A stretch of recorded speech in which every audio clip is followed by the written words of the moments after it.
Hello, everybody, and welcome to the Jeffrey Epstein Show. I'm your host, Bobby Capucci, and this is a closer look. Glenn Dubin. All right, this is a name we've brought up several times on the show. It's time to put him under the microscope, blow him up a little bit.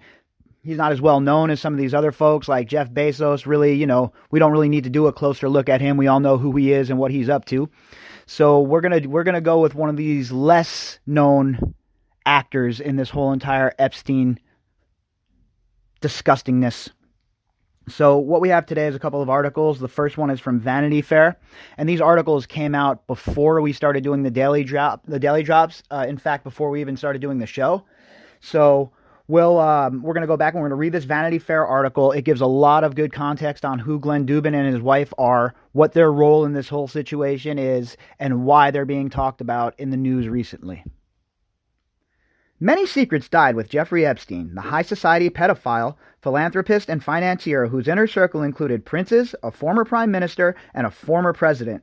But the search for answers continues in New York, where Epstein held court for years before hanging himself in federal prison, allegedly.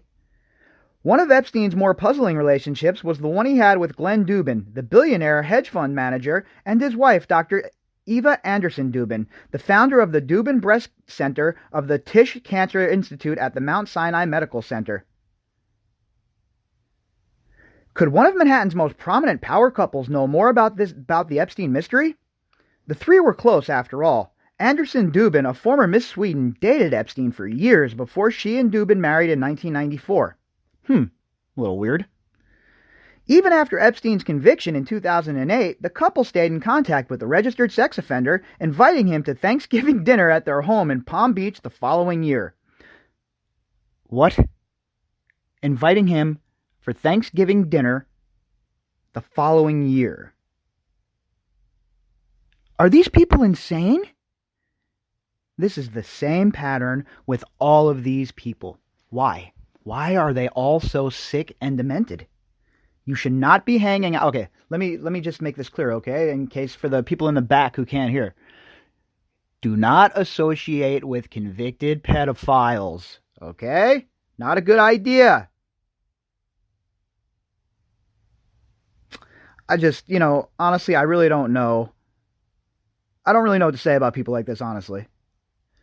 Anderson Dubin also wrote an email to Epstein's probation officer asserting that she was 100% comfortable with Jeffrey Epstein around my children, who were then all minors. Oh, my lord. It just goes to show you how sick these people are and who knows what they're involved in. Multiple sources told me last month that Epstein was the godfather to the Dubins' 3 children, although a spokesman for Dubin disputed that assertion. The Dubins are Jewish, and Jewish people do not typically do godparents, he said. Typically. Epstein and Dubin had business ties as well. Epstein introduced Dubin to Jess Staley, then a senior executive at J.P. Morgan Chase & Company, and now the CEO of Barclays, the big British bank. After J.P. Morgan Chase bought control of Highbridge Capital, Dubin's hedge fund, in stages starting in 2004, Epstein reportedly received a $15 million fee. A fee, huh? For what? Probably a keep that information you have on me quiet fee. I know you got blackmail on me. Don't turn that over fee. Man, please don't rat me out fee. Dubin also directed some of Epstein's money, for which Epstein was a fiduciary, to at least 2 hedge fund managers, Dan Zwirn and Joseph Kuznin, who once worked at Highbridge before starting their own firms. Glenn Dubin introduced me to Epstein as a new manager that he was familiar with and thought highly of, Kuznin wrote me in an email. Though he and Epstein met only once, he said, and never communicated again beyond Kuznin delivering a good rate of return on his modest investment. The relationship between Epstein and Dubin also ventured into more controversial realms if one believes the depositions recently unsealed in an old court case between one of Epstein's alleged victims, Virginia Joffrey, and Epstein's longtime companion and alleged madam, Ghislaine Maxwell.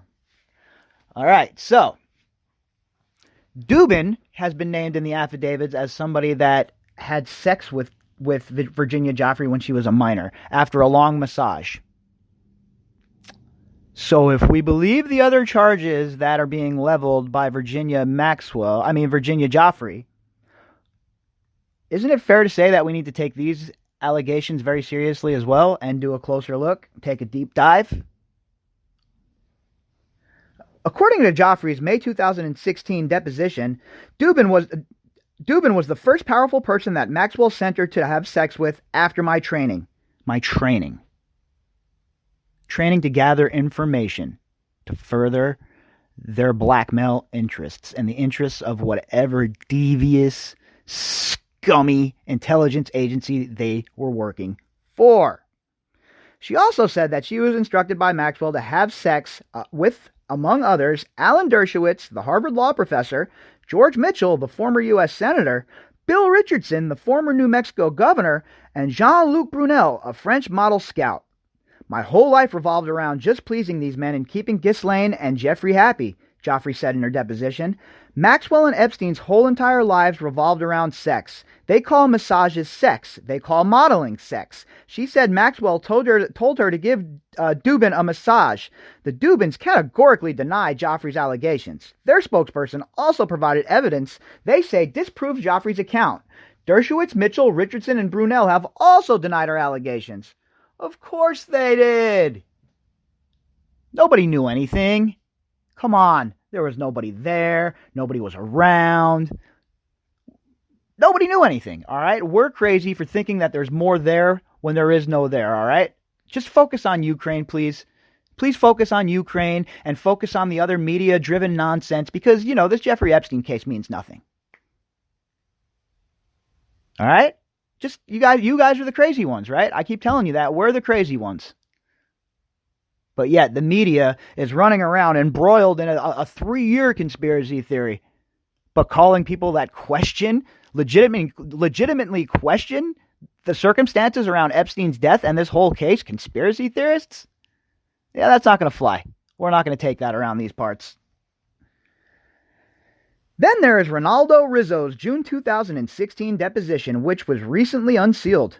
Rizzo and his wife Deborah worked for the Dubins primarily as their full-time chefs, but they did other work for the Dubins too, such as tagging their luggage for their private jet trips and generally being helpful with travel to and between the Dubins' various homes in Palm Beach, Westchester County, Gothenburg, Sweden, Manhattan, and a sprawling ranch in Gunnison, Colorado.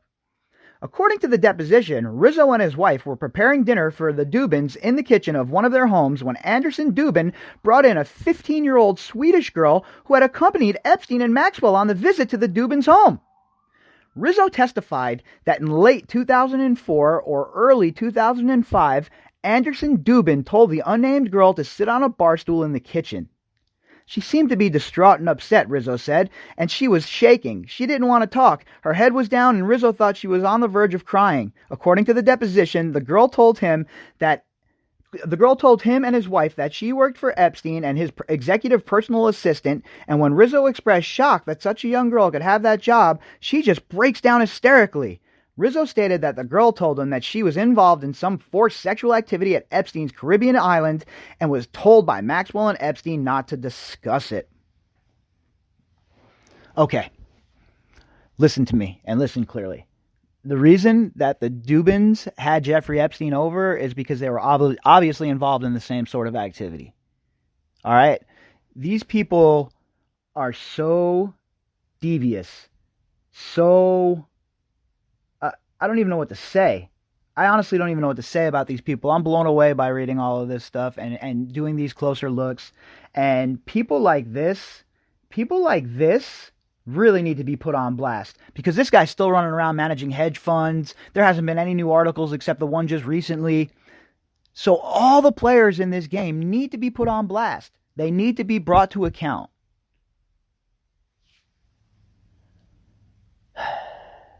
Rizzo said he and his wife were dumbfounded. We hear people approach and she just shuts up, Rizzo testified. Eva comes in and tells her that she will be working for Eva in the city as a nanny. But about a month later, according to Rizzo, the Dubins, along with the girl and the Rizzos, were on Dubin's private jet back to Sweden and the girl was returned home. We flew to Sweden, Rizzo said in his deposition. We stopped at an airport we don't usually stop at and she got off the plane. The Rizzos left the Dubins' employ in October 2005. Following those events, he said in his deposition, my wife and I had discussed these incidents, and the last one was just, we couldn't deal with it, he said. All right, look, this guy worked directly with the family, okay? Directly with the family. And he is saying that he couldn't work for these people anymore because he was so distraught by what was going on. He thought it was so disgusting and out of character and not correct that he no longer worked for billionaires. Chew on that for a minute. He was probably getting paid very handsomely, him and his wife. And they bailed on that gig. The Dubins deny that any such incident had taken place. There was never a 15-year-old Swedish nanny in the Dubins' home, and flight records for trips to Sweden on the Dubins' plane do not include any minors other than family members. Yeah, because that stuff can't be forged, right? Give me a break. Such hollow nonsense. The defense is such BS the way they try and defend this stuff. All right, let's see some receipts. All right, unaltered logs. Where are the pilots? Let's talk to the pilots, not your people here. Said this. And any minors other than family members, said the spokesman who shared the records. The Dubins also provided the testimony of their longtime live-in nanny who attested with certainty that the couple had never employed an underage nanny. Attempts to reach the Rizzos were unsuccessful. The spokesperson did confirm, however, that Dubin and his family traveled with Epstein on his private jet. Flight records show that Dubin and his family occasionally flew on Epstein's planes, often between Palm Beach and New York, where they both had homes. Ghislaine Maxwell also hitched a ride on Dubin's plane, twice, alongside Dubin's children on that same route, once in 2004 and again in 2010, after Epstein was a convicted sex offender. Okay, so not only do they have Thanksgiving dinner with this disgusting animal, they're hanging out with his hooker friend, Maxwell. This another honestly a child sex offender. She's not convicted yet. Dubin's spokesman said, Jim Dowd, who piloted jets for both Dubin and Epstein, told me the men were friends and liked vacationing together. The Dubin spokesperson disputed that characterization. The private jets, Dowd said, gave the two men a way to avoid the delays and tedium of commercial travel, and also a way to smuggle young girls on their planes on the Lolita Express to take them to that disgusting island. The only thing money cannot buy is time, he explained. These planes are machines. They save lots of time. The Dubin social circle overlapped with Epstein in New York, too. A source with knowledge of the matter said that Anderson Dubin was friendly with Lana Pozadaiva, the Russian model who was recently in the news for having received a $55,000 donation from Epstein for her New York-based nonprofit Education Advance. The Dubin spokesperson insisted the Dubins don't know her. Pozadaiva worked for Brunel's modeling agency, MC2, shocking, model management, and appeared to live in an Upper East Side apartment building where Epstein had been accused of housing underage models. And then there is the Dubin's link to Leslie Wexner, the billionaire founder and CEO of L Brands, a retail empire that includes Victoria's Secret, who was Epstein's only known financial client. Well, it all comes around full circle, doesn't it, folks? Always back to Wexner. And I have been of the opinion from the very beginning that this man has intimate knowledge of what went on, that he very well might have known everything that went on, and that he needs to be subpoenaed and needs to be sat in front of a deposition. It's not unusual, of course, for billionaires to flock together. Wexner's infamous ties to Epstein have been well documented by now, although his friendship with the Dubins has never before been reported. Yes, it was true. Dubin's spokesman told me that Wexner had allowed the Dubins and their 3 children the exclusive use of Limitless, Wexner's $100 million, 316-foot private yacht for a Mediterranean vacation. Wexner's wife, Abigail, graciously invited the Dubins to use their boat for 4 days while Eva Dubin was recovering from breast cancer surgery. Dubin's spokesperson explained, but according to one source, it was quite unusual for Wexner to let anyone use Limitless when he was not on board. The source recalled talking to Deborah Rizzo, the Dubins' one-time chef, about the trip. She was telling me how magnificent this thing was, the person said, and she said that the captain came over to her and she said, he goes, I gotta ask you, what does your boss do? Who is he? And she's like, well, it's Glenn Dubin. He runs a hedge fund. He's like, oh, I'm just baffled because nobody's allowed on this boat. Nobody. We've never had anybody on this boat other than the owner. So she said it was like a really, really big deal to them. And they were shocked that Dubin was on this thing. A spokesperson for Wexner declined to comment. All right. So, that's article number 1 about our buddies, the Dubins now. And in article number 2, what we're going to have is the actual interview with the butler, more information on the butler from the Daily Beast. So we're going to jump right in here and get going. Newly unsealed court documents in the Jeffrey Epstein scandal contain testimony from an ex-employee of New York power couple Glenn Dubin and Eva Anderson Dubin about a distraught Swedish teen's claim that she was pressured to have sex on the pedophile financier's private island. All right, so this is going to provide more context here, guys. We're going to have a little more context. This is a bit more detailed article about Mr. Rizzo and his wife, and it's going to go into what they allegedly saw. Ronaldo Rizzo, a former house manager for the Dubins, was in tears as he described his 2005 encounter with a 15-year-old girl in his employer's kitchen, according to excerpts of a 2016 deposition made public for the first time on Friday. The butler said that as the girl sat on a stool at a long counter where she was brought by Anderson Dubin, an ex-girlfriend of Epstein, she reminded him of other girls he had seen at Epstein's home. He said she was distraught, shaking, literally quivering, as she spoke about her dealings with Epstein's alleged madam, British socialite Ghislaine Maxwell, and his personal assistant Sarah Kellen in the U.S. Virgin Islands. Note, Sarah Kellen is now married to Brian Vickers, the ex-NASCAR driver. Her name is Sarah Kellen Vickers. If you want to do some more digging on her, we're going to be doing a closer look at her as well. She sat down and sat in the stool exactly the way the girls that I mentioned to you sat at Jeffrey's house, with no expression, with their heads down, Rizzo testified. Think about that for a moment, folks. The 1,000-yard stare. The knowing that she is about to be completely and utterly violated. The taking of innocence. The crushing of the soul. And yet, this man walks free. Rizzo said that after Anderson Dubin left the kitchen, he introduced himself and his wife to the teen. She doesn't really respond, Rizzo recalled. Nothing verbal, no cues. Her head is still down. I asked her if she would like some water, tissue, anything, and she basically doesn't respond. Rizzo said he decided to try making small talk.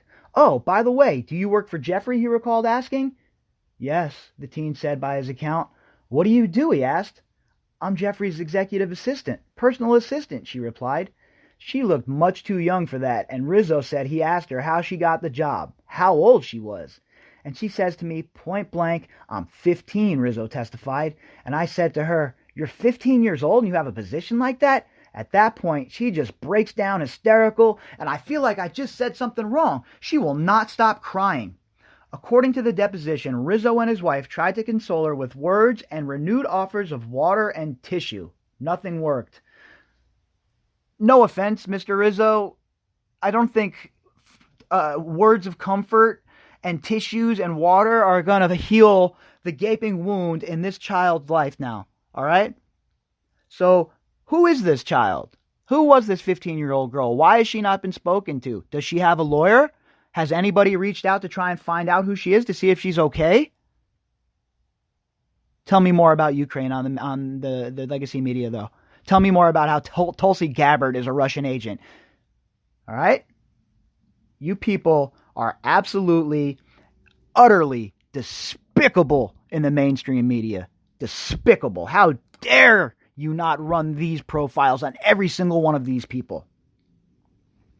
And then, in a state of shock, she just lets it rip. And what she told me was unbelievable, Rizzo testified. She proceeded to tell me and my wife and I was on the island, and there was Ghislaine, and there was Sarah, and she said, they asked me for sex. I said no. Rizzo later clarified she didn't specify who asked her for sex. She said they asked her for sex. Rizzo testified that when she refused to have sex, Kellen Vickers took her phone and passport and gave them to Maxwell. And at that point, she said she was threatened, Rizzo testified, and I said, threatened? She says, yes, I was threatened by Ghislaine not to discuss this. Rizzo asked the teen if she had contacted her parents. She says, I'm not supposed to talk about this, he recalled. The teen reported that Epstein had also threatened her to keep quiet about what had gone on. The word she used was sex, Rizzo testified, adding that it was clear the girl was in fear. All right, stop. Bang the brakes. Why didn't Rizzo right then and there take the girl from this island? I got news for you. If that was me, I'd be serving up 3-piece sandwiches with 3-piece combos with a drink. People will be getting smashed on all over the whole entire place. Some little girl comes up to me and says she's being used for sex, and you don't just bash on these dudes and get off this island, call the authorities, whatever it may be.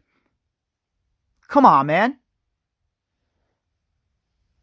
She was shaking uncontrollably, he testified. Rizzo said the girl stopped answering questions when she heard someone approaching the kitchen. Yeah, no shit. You obviously weren't going to help her. The second whoever walked into that kitchen, you should have been out of your seat like you were ejected from an F-16 fighter jet ready to bomb on somebody. Eva comes in, and he tells her that she will be working for Eva in the city, Rizzo testified, as a nanny. A 15-year-old nanny, huh? Makes sense. He said he saw the girl approximately a month later aboard a flight with the Dubin family to Sweden. She was dropped off at a Swedish airport. Epstein was arrested last month and charged with sex trafficking, being accused of recruiting dozens of underage girls to his home in New York and Miami. Rizzo's testimony was submitted in a different case, a defamation suit brought by Epstein accuser Virginia Roberts Joffrey against Maxwell. The case, which was settled in 2017 on confidential terms, contained a trove of documents the U.S. Court of Appeals for the Second Circuit ordered unsealed. Those documents also revealed that Joffrey, who claimed she was Epstein and Maxwell's sex slave, had accused Glenn Dubin of being part of Epstein's sex trafficking ring, which he denies. Bro, you've been accused, credibly accused, might I add. And why aren't you being called to the forefront? Could it be your billions that are protecting you? Who else is protecting you? What did Jeffrey Epstein have on you? Or were you just part of his circle? Were you just one of the enablers, like Brunel, like Kellen, like Joffrey? Like Maxwell. What was your role, sir? Glenn and Eva Dubin are outraged by the allegations in the unsealed court records, which are demonstrably false and defamatory. The Dubins have flight records and other evidence that definitively disprove that any such events occurred, a spokesperson for the Dubin family told the Daily Beast on Friday. Anderson Dubin, a former Miss Sweden and Ford model and doctor, now told the New York Times right after Epstein's arrest that she was shocked by the sex trafficking allegations against her ex-boyfriend and that they were completely counter to the person she is familiar with. Yeah, right, because you do the same stuff. It's not out of ordinary for you if you were involved in the same sort of thing, right? If you're smoking crack and all your friends smoke crack, well, they're not crackheads. You're all just crackheads, so you don't feel like you don't have to call them that because you're all just sick anyway. In a separate statement, the billionaire couple declared the Dubins are horrified by the new allegations against Jeffrey Epstein. Had they been aware of the vile and unspeakable conduct described in these new allegations, they would have cut all ties and certainly never had allowed their children to be in his presence. Bullshit. Excuse my language, but BS. You had him over for Thanksgiving, all right? Did he get to cut the turkey? Did you go, what sort of crazy love triangle were you guys involved in? It used to be Epstein's girlfriend. Were him and Eva still involved? Romantically, perhaps, in some sort of triangle? Who knows? Nothing surprises me with these people. Eva and Glenn Dubin have been married since 1994. He is a founder of Highbridge Capital and also launched the Robin Hood Foundation and the Dubin Breast Cancer Center at Mount Sinai after Eva's own experience with breast cancer. They have also signed Bill Gates and Warren Buffett's giving pledge to give away a portion of their wealth in their lifetime, which is estimated by Forbes to be around $2 billion. So I guess you and Bill Gates have another thing in common, huh? Not just giving away money, but also being involved with a sick pedophile after he was convicted of being a sick pedophile. What an exclusive club you elites reside in, huh? Who would want to be involved with you people? The table needs to be flipped upside down and the game pieces need to be scattered because these people truly believe they're going to get away with all of this. Wrong. You're not. We're not letting you. I don't care about Ukraine. I don't care about all the other nonsense you idiots are trying to throw at us on TV. We are going to focus on what is really real, what's really going on. All right? Oh, we're going to get to the whole Ukraine. We have another show launching, and it's going to be all about the nonsense. You want to talk about a conspiracy theory? That's it. But back to this. But before Glenn Dubin, Eva had another wealthy beau, Epstein. One dancer told the Daily Beast that she flew to Palm Beach in 1983 to teach Epstein and his guests ballet bar lessons and stretching. Two of those guests were Anderson Dubin and another Swedish model with the Ford agency, she said. According to the Times, Anderson Dubin was in medical school when she met Epstein, and she remained close to him after she married Glenn Dubin, who also counted himself as a friend of Epstein. Bloomberg reported that Epstein had invested in Dubin's hedge fund. Anderson Dubin helped to reintroduce Epstein into Manhattan society circles after he was released from a Palm Beach jail, followed by house arrest in 2010. If Mr. Epstein had Dr. Anderson Dubin's friendship, it suggested to others that perhaps he should be given the benefit of the doubt, a Times article pointed out.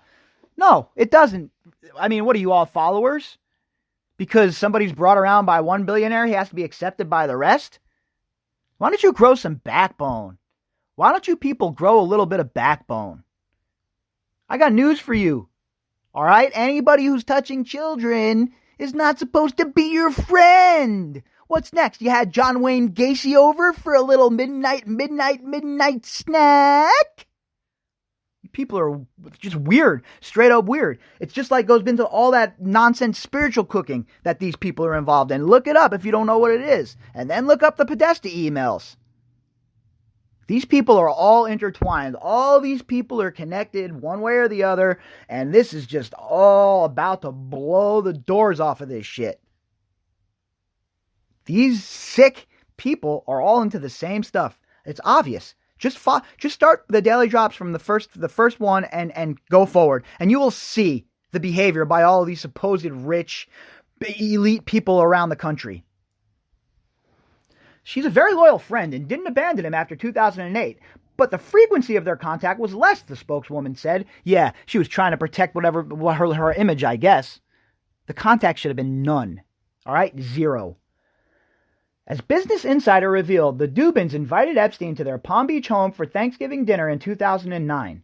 In an email to Epstein's probation officer, oh my God, Eva wrote, "I am 100% comfortable with Jeffrey Epstein around my children."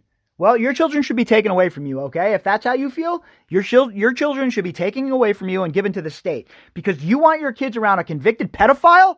What's wrong with you people? While acknowledging Epstein was convicted of procuring a minor for prostitution. At the time, the couple's 3 kids were underage, Business Insider reported. Epstein appears to have funded Anderson Dubin's projects, particularly her passion for women's health.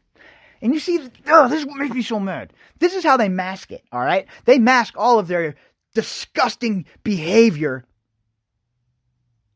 by this sort of charity work. Oh, we're going to start up at a hospital. We're going to donate to breast cancer research. So that gives them that shield. So when someone comes after them, people can point out all the things they did with their money. It doesn't make you a good person because you have billions of dollars that you're donating some money. All right? Good for you. Great. But that doesn't give you some sort of shield. You donate that money. That's cool. But all the other things that you're involved in still need to be accountable for. And that's what all of these rich people do. They donate this money so that people don't look at them under a microscope. Oh, this is a great person. He would never be involved in that. Are you crazy? But as we've come to realize in the internet age, there really aren't any good people on the world stage. Everybody's a gray character, like in George R.R. Martin's books or a Joe Abercrombie book. We're all gray characters, and we all want to be the hero in our own story, right? We're all the protagonist in our own story. But let's be real. Let's keep it real. A lot of times we're the antagonist. All right? And certainly these people want to be the protagonist, but we really understand what's going on. These people are not only are they evil, they seem like they're mentally ill. They have this hubris about them, this air of being superior to everybody, and it is just mind-blowing to witness. In July 2012, Epstein issued a press release touting his charity's supposed donation to the Dubin Breast Center. The Dubin Breast Center at Mount Sinai Hospital in New York City, a provider of 3D 3D tests for breast cancer, announced it has received additional support from Jeffrey Epstein and his foundation, the Jeffrey Epstein the Fifth Foundation, the bulletin read. The press release included a quote only from Epstein. Early diagnosis is clearly critical to survival. We are very excited that 3D mammographs are now playing a role in stopping breast cancer from developing. All right. Look, everybody who knows me knows I just went through battling breast cancer, not myself, but the love of my life.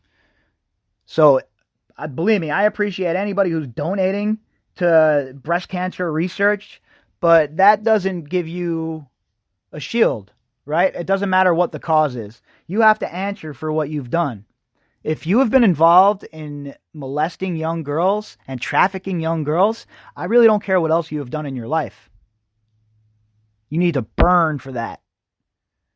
Burn. Do you understand? Burn, I mean. I want the full weight of the federal government thrown at these people. Bury them under Guantanamo Bay. According to Business Insider, Anderson Dubin established a nonprofit in her daughter's name, the Selena Dubin United Fund, in order to funnel Epstein's money to the Dubin Breast Center. The article stated that Epstein understood that a public donation from a registered sex offender might not be welcome. Yeah, you think? You're donating to women's causes and here you are molesting women? Oh, I gotta worry about breast cancer, but come over here so I can rape you. Did you fall and hit your head, bro? What's wrong with you? Selena Dubin United Tax Fund tax-exempt application reviewed by the Daily Beast shows that the group's accountant, George V. Delson, is the same bookkeeper for Epstein's former nonprofits, including the COUQ Foundation and Epstein Interests. But they really aren't close, right, guys? They don't know each other. They rarely hang out. You know, come on. Stop asking questions. The Selena Dubin United Fund was incorporated in October 2009 and listed Anderson Dubin as the sole trustee. Tax records show. A registration statement identified Brenda Ames, the CFO at Glenn Dubin's Highbridge Capital Management, as the group's treasurer. The nonprofit's 2012 schedule of contributors filed with the IRS showed a single donor, the J. Epstein Virgin Islands Foundation, Incorporated, which donated $25,000, and a 2013 tax return listed as sole expense of $22,413 back to the J. Epstein Virgin Islands Foundation, Incorporated. A statement attached to the 2013 tax form shows that the Selena Dubin Group terminated on February 28, 2013, and that $22,413 would be returned to Epstein since it had not been used, per the agreement between Anderson Dubin and Epstein's charities. The March 2012 agreement was signed on Epstein's behalf by his longtime attorney, Darren Indyke. In March of this year, the Daily Beast exposed Epstein's secret charity, Gratitude America Ltd., which was quietly created in 2012. In 2016, Gratitude America Limited shelled out $50,000 to Harvard's historic theater troupe, the Hasty Pudding Institute of 1770. After the Daily Beast story, the Institute removed Epstein's name from a roster of top donors on its website. The Hasty Pudding website, the Hasty Pudding, folks. The Hasty Pudding website also lists Eva and Glenn Dubin as donors who have contributed $25,000 or more to the group. According to her LinkedIn page and photos of Hasty Pudding events, Selena Dubin was a member of the club. Gratitude America also donated $10,000 to the Icahn School of Medicine at Mount Sinai, where Selena Dubin is a medical student. Aside from the Dubins' connections to Epstein through a charity, Glenn had encouraged Epstein to invest $80 million in a hedge fund by one-time wonderkind Daniel Zwirn from 2002 to 2005. According to reports in New York and Business Insider, Zwirn was a former business senior portfolio manager at Dubin's Highbridge Capital. Epstein also invested in Highbridge in 1998. Also invested in Highbridge in 1998, New York reported, citing a source familiar with the matter. In 2006, Epstein had tried to withdraw his investment, which blossomed to $140 million after he learned of accounting irregularities, including $3 million spent on Gulfstream jet, which Zwerm claimed was purchased for him by the fund's CFO without his knowledge. Zwerm's fund collapsed in 2008 after the Securities and Exchange Commission launched an investigation into its accounting. One of the early investors that I introduced to Zwerm was Jeffrey Epstein, Dubin stated in a 2010 affidavit, as part of a later lawsuit over Epstein's lost millions. Epstein was both a personal friend of mine and a longtime investor in Highbridge. Meanwhile, Glenn Dubin's name was mentioned in 2 depositions relating to Epstein's abuse of underage girls as part of the Jane Doe lawsuit against the government. 2 different lawsuits, folks, all right? But he knew nothing. Everyone else is a liar, and he's right. Him and his wife are not involved in anything crazy. You guys are crazy for thinking that. I'm crazy for reporting on it, and the media has it right. This is just all a big conspiracy. Yeah, this is all conspiracy. No, wrong. This is a cover-up. It would be nice if they did their job. During a 2010 deposition of Epstein's alleged co-conspirator and sex slave Nadia Marcinkova, victim's lawyer Brad Edwards asked various questions, including, do you know Bill Clinton, and do you know what Jeffrey Epstein's relationship is with Alan Dershowitz? Marcinkova pleaded the fifth in response to each question. Do you know Glenn Dubin? He asked the young woman. She pleaded the fifth. In a 2010 deposition of another alleged co-conspirator, Adriana Ross, also known as Adriana Muchinska, lawyers asked, can you tell us any of the other folks that Jeffrey Epstein would supply underage minor girls to? I refuse to answer, Ross said. You refuse to answer? How are these people aren't in jail? How aren't these people in jail? If it was me or you refusing to answer, forget it. But you got a few bucks. You're protected by rich and powerful people, and there's a whole new set of law for you folks. A whole new set. Do you know a man by the name of Glenn Dubin? I refuse to answer. His wife at some point in time was associated with Jeffrey Epstein. Is that correct? I refuse to answer. And her name's Eva Dubin. Is that right? I refuse to answer. Either way, isn't it true that Jeffrey Epstein then started supplying underage females to Glenn Dubin? What do you know? She refused to answer. Once again, we have another group of people that refuse to answer. They saw nothing. They did nothing. They were involved in nothing. They've never been anywhere around anyone hurting young girls. BS. All right? BS. This is the most elaborate cover-up I have ever seen in my life.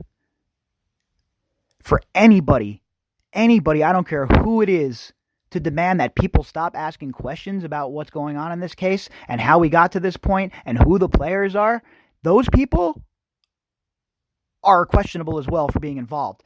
In the media, when you see people actively ignoring this, you have to ask yourself why. Why would they ignore a story as salacious as this? This is a reporter's dream. Forget Harvey Weinstein.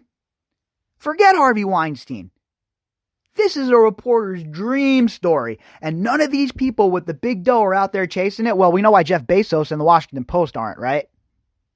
I mean, him and Maxwell are buddies. You know, they're all having little powwows together in their little retreats. I bet you they're spirit cooking, too, with Abramovich. If you don't know what spirit cooking is, go ahead and Google it, all right? That's what these people are involved in. But yet, they have nothing but scorn for you. They have nothing but distaste for you.